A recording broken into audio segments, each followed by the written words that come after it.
Welcome to lesson number 1, module 3 of the Apache Spark and Scala course. So in this particular lesson, we will be learning about RDD, which are the basic building blocks of any core Spark application. Now before we proceed, let's quickly recap the last module. So in the last module, we have learned about maps in Scala, tuples in Scala, what are some of the reserved keywords, pattern matching, and traits in Scala. So in this particular lesson, we will be learning the concept of RDD and what's the difference between the distributed shared memory, which is DSM, and RDD, why someone should really appreciate the concept of RDD, and how RDDs can be very, very effective in solving iterative and interactive queries. RDDs are called resilient distributed dataset. They are the basic building blocks or the fundamental data structures when using Apache Spark. Basically, RDDs are a collection of immutable objects which are shared or distributed among the main memory of multiple machines. So let me make you understand this very, very easily. RDDs are kind of like an abstraction over your data. Say for example, let's say we have a Spark cluster with 3 machines. That means obviously Spark has access to the main memory of all 3 machines. Now, whatever computation you want to perform in Spark, at first you have to load the data. The data should be available for Spark to process. How do you do this? Well, your data may be lying in an external system such as an RDBMS, or it may be in the local file system, or it may be something like HDFS, so on and so forth. So the first step is to load the data into the main memory and then represent the data. This is done using RDD. So in Spark, whenever you are working with an application, you have to first create an RDD which points to your data. So I can tell Spark that, hey Spark, load this data for me and create an RDD called my data. What is going to happen? Your entire data will be loaded into the main memory of 3 machines, and together the data that is lying on the RAM of all 3 machines will be called as a single RDD. It's like assigning a variable to your data. But the difference here is that it's not a variable, first of all, it is called RDD, and it represents the distributed data which is lying in the RAM of multiple machines. So once you represent this whole data as an RDD, then whatever transformations you want to perform on the data can be done on the RDD element. And what exactly Spark says about an RDD? Spark says RDD is called resilient distributed data set because it is resilient. So what do you mean by resilient? So let's say once you load the data and do some transformation, one of the machine crashes. Now obviously, since your data is in the main memory, that part of the data will be gone. Now you don't have to worry about this because inherently Spark is fault tolerant. Using the lineage information, Spark can recalculate the part of data which was lying on that machine and rebuild the entire RDD. And that is why it is called resilient. And of course it is distributed since the data resides on multiple nodes, and data set. Now you might be wondering, when I say RDD, what kind of a file can you really load as an RDD? The answer is practically any type of file you can load as an RDD. It can be semi-structured files such as JSON or XML. It can be flat files, text files, CSV, or even from database. Now RDDs can also be created from an existing Scala collection or from systems such as Hadoop or the cloud storage solutions such as Amazon Simple Storage Service, or even NoSQL databases such as HBase, Cassandra, so on and so forth. RDD can also be created from storage data or from other RDD. So the important point here that you have to remember is that once you create an RDD, it is immutable, meaning you cannot modify an RDD. So whatever transformation you want to apply on the RDD, it has to be created as a separate RDD. So here you can see an example of RDD of strings and RDD of pairs. So when I say RDD of strings, probably my text is welcome to Skillspeed, but it might be divided in different ways, and different chunks of data may be stored in different machines. There is also a special type of RDD called pair RDD, where the basic unit becomes a pair. So here you can see 2, 12, 4, 10, so on and so forth. We will explore pair RDDs and regular RDDs extensively in the upcoming lessons. So let's see what are some of the great features of an RDD. So the first one is in-memory computation. So we are already aware of what is in-memory computation, right? So whatever that you are doing on an RDD happens in the main memory, right?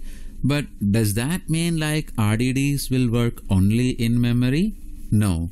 If you do not have enough in memory, Spark can actually utilize your hard disk as well. The second is lazy evaluation. Now, what do you mean by lazy evaluation? Let's say you create an RDD and then you say load the data. You want to load a data from a file. Will the RDD actually load the data the moment when you create an RDD? No, because by default RDDs are lazy.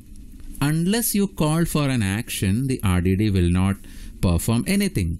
Probably you create an RDD to load the data and then you say, hey, count the number of words in the file and then show me.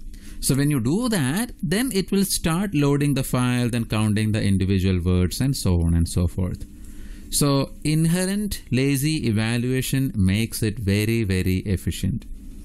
And the third is the concept of fault tolerance. So using the lineage information, RDDs can be reconstructed very, very easily. Another great feature is immutability. It can be created or retrieved anytime. Sharing and replication is very easy.